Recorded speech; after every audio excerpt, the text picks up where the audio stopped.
Assalamualaikum warahmatullahi wabarakatuh. Perkenalkan, nama saya Elia Nafisa. Saya dari akuntansi 4 pagi A dari Universitas Pekalongan. Di sini saya membuat video mengenai tentang tugas yang diberikan oleh dosen saya, akuntansi keuangan, mengenai bab laba ditahan. Bab ini termasuk ke dalam materi stockholder equity 2. Semoga video ini bermanfaat dan selamat menyaksikan. Terima kasih. Bismillahirrahmanirrahim. Tujuan pada video kali ini yaitu satu, membahas karakteristik bentuk organisasi perseorangan. Yang kedua yaitu menjelaskan komponen utama dari ekuitas pemegang saham. Yang ketiga yaitu menjelaskan prosedur akuntansi untuk penerbitan sebuah saham. Yang keempat yaitu menjelaskan akuntansi untuk saham treasury. Yang kelima yaitu menjelaskan akuntansi dan pelaporan saham preference. Yang keenam yaitu menjelaskan kebijakan yang digunakan dalam pembagian dividen.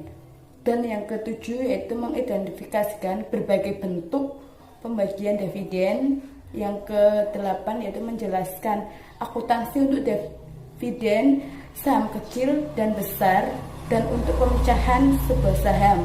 Dan yang terakhir yaitu menunjukkan bagaimana penyajian dan menganalisis ekuitas pemegang saham. Ya, kita mulai dari pertama yaitu pengertian dari sebuah laba ditahan. Nah, laba ditahan itu sendiri apa sih pengertiannya? Yaitu merupakan sebagian atau seluruh laba yang diperoleh oleh sebuah perusahaan yang tidak dibagikan kepada para pemegang saham dalam bentuk dividen. Nah, setiap laba yang tidak dibagikan kepada para pemegang saham akan menjadi sebuah tambahan ekuitas pemegang saham dalam pembukuan. Laba tidak dibagi menunjukkan saldo sebelah kredit, dan dalam posisi keuangan atau neraca disajikan di sebelah pasifa. Nah, terus laba yang tidak dibagikan dapat digunakan untuk apa sih? Yaitu pertama, satu, pembayaran dividen kepada para pemegang saham. Yang kedua yaitu penutupan kerugian. Yang ketiga yaitu cadangan untuk tujuan tertentu. Dan yang terakhir yaitu rekapitulasi. Bab selanjutnya yaitu kebijakan dividen. Nah, dividen sendiri itu merupakan transfer sejumlah nilai dari perusahaan kepada pemegang saham atau pembagian laba ditahan kepada para ekuitas pemegang saham. Nah, nilai yang ditransfer tersebut biasanya merupakan aktiva perusahaan, kas atau non-kas. Penentuan jumlah dividen yang tepat harus dibayarkan didasarkan atas akumulasi laba sesuai dengan hasil keputusan rapat umum pemegang saham atau yang sering disebut RUPS. Namun, tidak selalu dividen dapat dibagikan kepada para ekuitas saham, tergantung dari kondisi keuangan dari perusahaan yang bersangkutan. Nah, di samping itu, laba ditahan juga bertujuan untuk operasi atau dividen untuk likuiditas tidak dapat dibagikan kepada para ekuitas pemegang saham. Nah, sekarang kita akan bahas mengenai jenis-jenis sebuah dividen, yaitu pertama, dividen tunai atau kas. Yang kedua, yaitu dividen properti. Dan yang ketiga, yaitu dividen scrip. Dan yang keempat itu dividen likuiditas. Dan yang kelima dividen saham. Oke, kita bahas satu persatu. Pertama yaitu dividen tunai atau kas.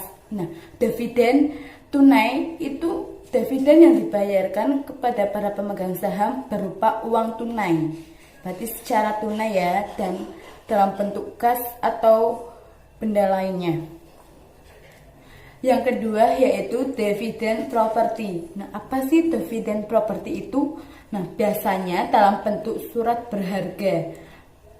Dalam bentuk surat berharga perusahaan lain yang dimiliki oleh perusahaan persediaan atau aktiva lainnya. Nah, yang ketiga yaitu dividen skip atau dividen hutang. Jadi, dividen hutang ini janji tertulis untuk membayar sejumlah hutang tertentu di waktu yang akan mendatang.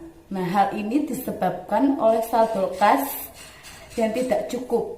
Dividen ini biasanya berbunga, bisa tidak, berarti tergantung pada perjanjian antara perusahaan tersebut. Yang selanjutnya yaitu dividen likuidasi. Nah, dividen likuidasi ini sendiri adalah dividen yang sebagian merupakan pengembalian modal dan bukan dari laba ditahan. Selanjutnya yaitu dividen saham atau pembagian tambahan saham tanpa dipungut bayaran kepada para pemegang saham sebanding dengan saham-saham yang dimilikinya, dengan tujuan satu, untuk menahan laba secara tetap, yaitu dengan mengkapitalisasi laba tidak dibagi dan dikreditkan modal saham.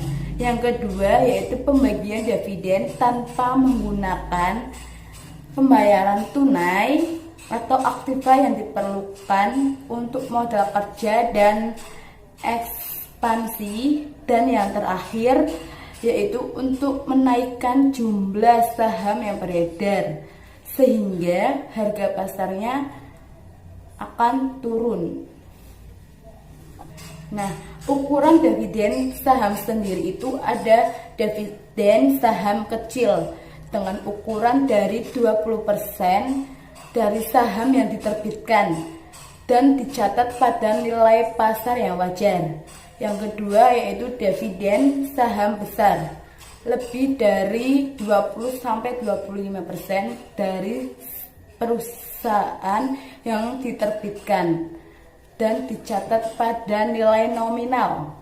Akuntansi ini didasarkan pada asumsi bahwa dividen saham ukuran kecil akan memiliki pengaruh kecil pada harga saham beredar. Nah, maka sebaliknya, jika dividen saham ukuran besar akan memiliki pengaruh besar terhadap harga pasar saham yang beredar. Nah, dividen saham dapat dibagikan dengan cara satu, biasa. Maksudnya biasa yaitu dividen saham berupa saham yang jenisnya sama. Yang kedua, dividen saham biasanya untuk pemegang saham biasa. Yang ketiga yaitu dividen saham prioritas untuk pemegang saham prioritas.